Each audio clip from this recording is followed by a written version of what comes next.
folks.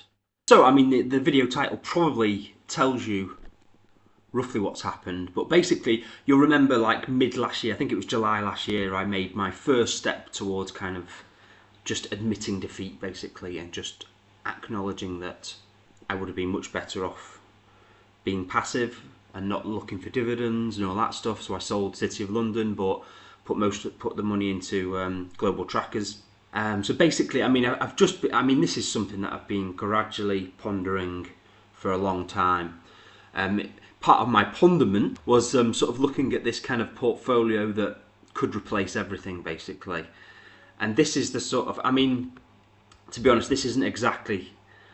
This is something that I've come up with here as a much simpler portfolio, but it's still very aggressive though. I mean, this isn't exactly it. This is more like it, like that. I mean, for a retirement portfolio, this is still very aggressive. But what I've done here is I've just got sort of, sorry, that's not right, 14% there. This is actually what I had. So 62% in just a global tracker of equities.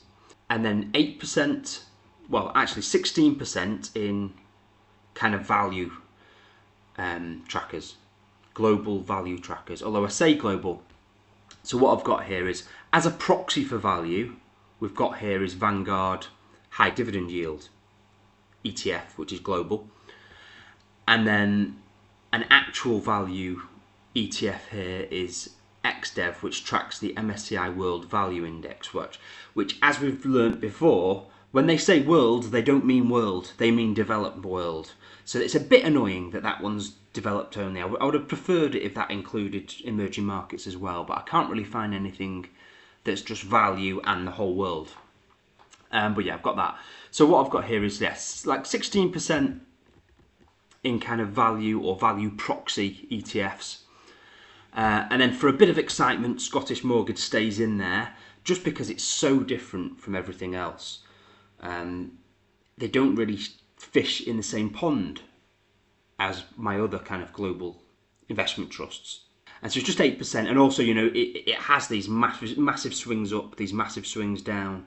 So by rebalancing regularly back to these target percentages, I feel like Scottish Mortgage could add some value here. Obviously, there's going to be times when it loses a lot, but it gives a good rebalancing opportunity, I think, Scottish Mortgage does. And also, it's not too far off the low fee kind of philosophy of this possible portfolio. And then some global bond portfolio, and then just a cash equivalent, which at some point we might not be able to hold in ISAs, I'm not sure. So, but obviously, I mean, that's a very, for someone who's retired and taking income from the portfolio, this is very aggressive, because it's only got, it's basically a, what is it, 86% equities. I just figured, you know, I just figured at the moment, my withdrawal rate is 2.92%. So that gives me a little bit more leeway to be aggressive. And also my spending is just very flexible. You know, I literally move my physical being to different places to make it go lower if I want to.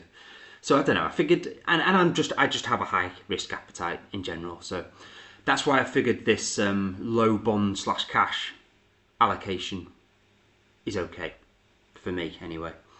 Yeah, so basically yesterday I took kind of a big step towards going towards something like this. Now I'm not really planning on going fully to that portfolio, but what I've done here is I've kind of color coded my portfolio, and what I've got there is that six. What is it? Six? Yeah, six ETFs. I've got there 6 rows at the beginning, and then I've color coded this section of the portfolio here green. That section I've called the transition. Have I called it that? Yes, here I've called it my transition green. And so basically I think what I'm going to do is I'm going to gradually transition this part of the portfolio into the black ETF portion of the portfolio. And I'm just going to, I mean, this is probably the worst way of doing it. This is probably a mistake. But what I'm going to do is I'm just going to wait for good moments. I'm going to let all of these have a good moment. And it's probably going to take 5-10 years to gradually transition from here, from the green into the black. But I'm just going to transition it over there. And then what I'm going to keep the blue for my entertainment, basically. So this is going to be me going to carry on as normal. I've moved my Trading 212 Growthy Pie into the blue. So that just continues to be my fun portfolio. To be honest, at the moment it's a little bit big. It's 18%. I'll probably at some point move some of the blue into the black, into the ETFs, because that is a little bit high. I'd probably want that to stay at 15% or something like that. I've just kind of spent most of yesterday kind of rearranging my spreadsheets, getting this all working. And now if we see what I've actually done here yesterday in terms of actual trades, we can see all of my trades from yesterday. They're all there. So I did a lot of the moves were in the LISA, and then some in the SIP, and then in the ISA as well. So I sold a bit out of the general investment account as well, because there was some cash in these other accounts.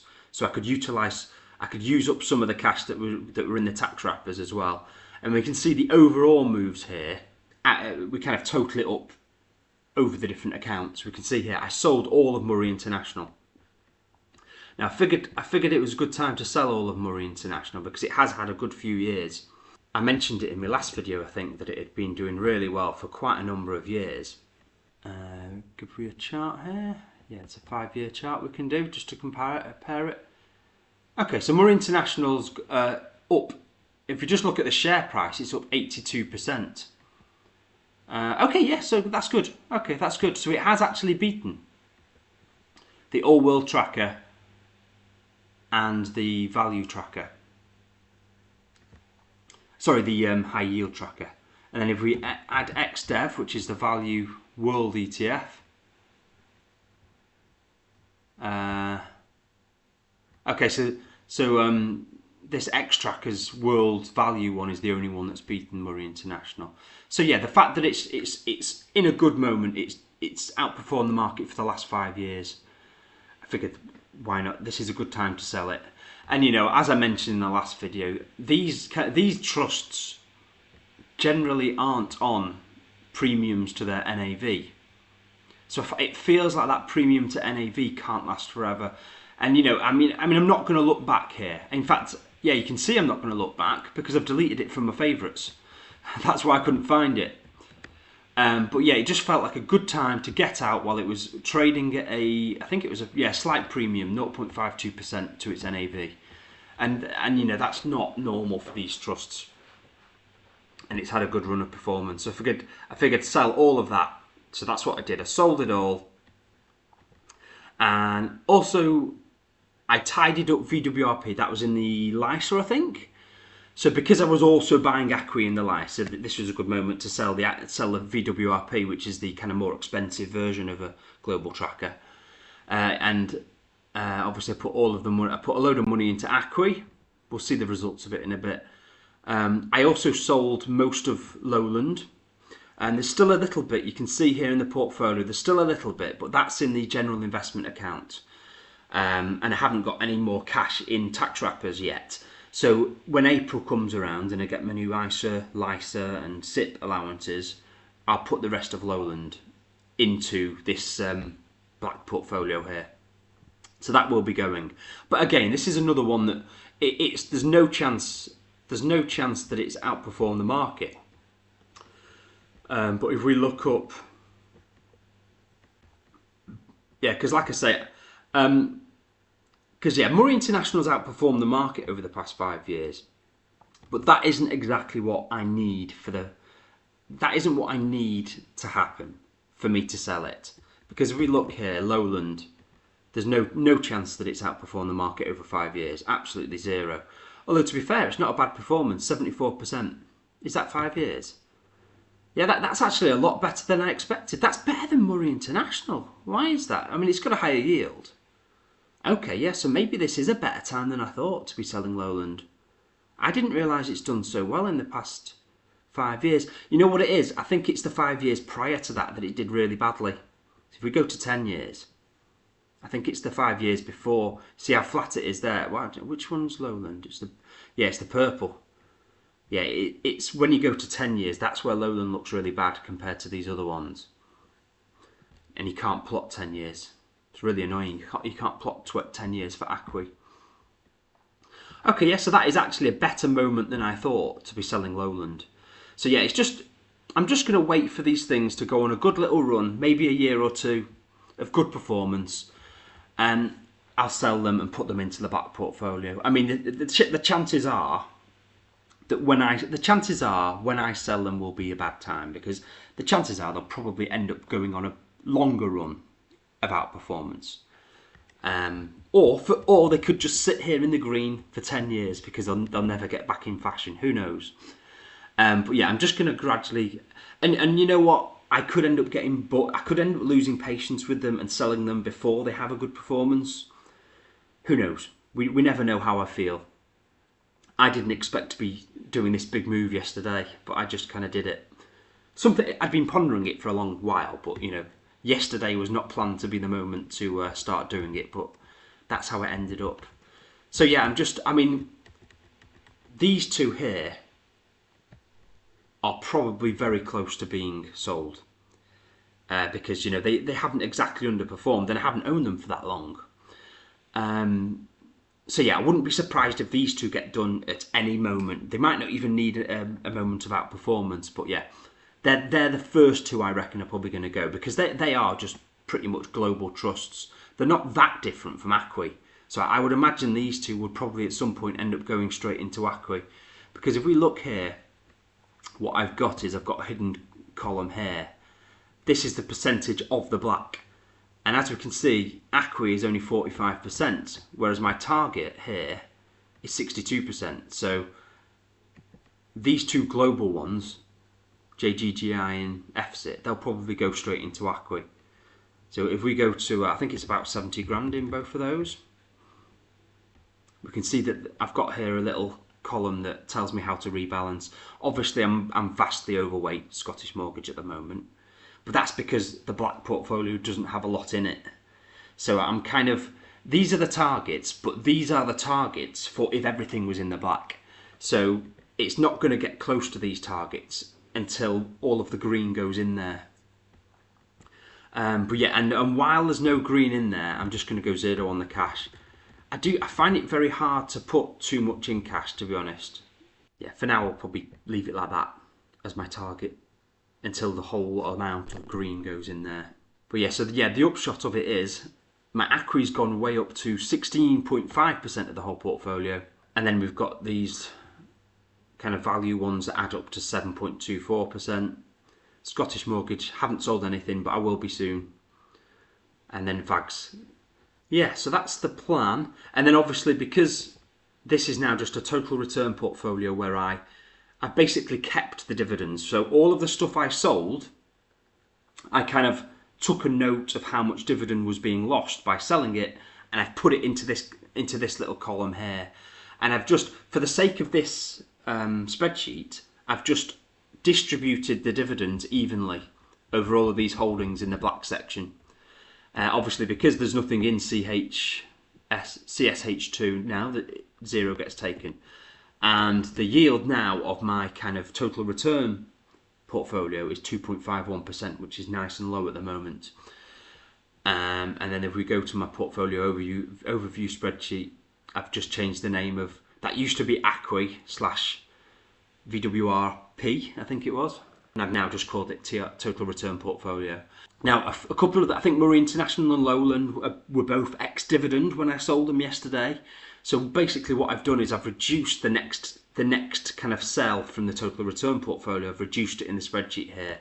And we can see here, I've made a little note to myself to set it back as it was before. But as we can see, 3 months later, it's much higher because there's nothing that's gone X anymore. Because obviously here, that'll get severely reduced. FSIT will get reduced as well. Oh, did I mention that FSIT? I did sell some of FSIT, but it was pretty much just because 5 grand worth of it was in trading 212, and I wanted to put some of these VAGs, VYHG and XDev. I wanted to put some of that into trading 212 because when I have to sell those in to get my income, I can do it for free. There's no £5 charge like in iWeb. or Scottish Widows it's now called. Yeah, so a bit of FSIT's been sold, but yeah, like I said earlier, the rest of it is probably next on the chopping list. Who knows? We'll see what happens. I've spread it out equally here, but basically this spreadsheet will be being used to determine what gets sold when I take my income. Because long term, obviously, we'd want the weightings to be pretty close. The current versus the target, the weightings to be pretty close. And when that happens, I'll use this spreadsheet to determine what gets sold. So if I had a £1,000 dividend being paid quarterly, I'd use this spreadsheet to determine which one gets sold. And these numbers will be a lot lower, obviously, because the weightings will be a lot closer to the target when it's a mature portfolio. But obviously, at the moment, the first one's probably going to get sold from Scottish Mortgage because some of Scottish Mortgage is outside of the tax wrappers. Cost £5 to sell though, so that's I don't know. I'll probably avoid doing that. We really need to get some Scottish Mortgage into Trading 212 at some point, so it can be sold without it costing £5. I don't know. I might do a partial transfer. Not sure. We'll see how that goes. I've added a little bit to these numbers because the FSIT and More International ones that have been reduced lower down here later in the year, they've got reduced, but they would have actually had dividend increases later in the year probably. So, you know, I've increased this a little bit just to factor that in, because I won't be increasing my total return. This number here, 1029, that won't be going up until after until the following year. So that's the first one that will get increased. But obviously that doesn't count for this year. The big ponderment is the smaller companies, because this long-term plan I've got here basically takes me out of all of the smaller companies. So yeah, I don't know how I feel about that. I mean, I'll probably end up holding these for a long time. I mean, the only one I've sold is the Asia smaller companies, because that had a really good performance. That was my first double bagger. But yeah, it's sold now because it's had a good run. I mean, to be fair, these haven't had an awful run. You know, Montenero European Smaller is up by 22%. Anyway, I'll leave it there. I just wanted to update you on my activity from yesterday, and I hope that made sense, and I'll see you next time. Bye bye.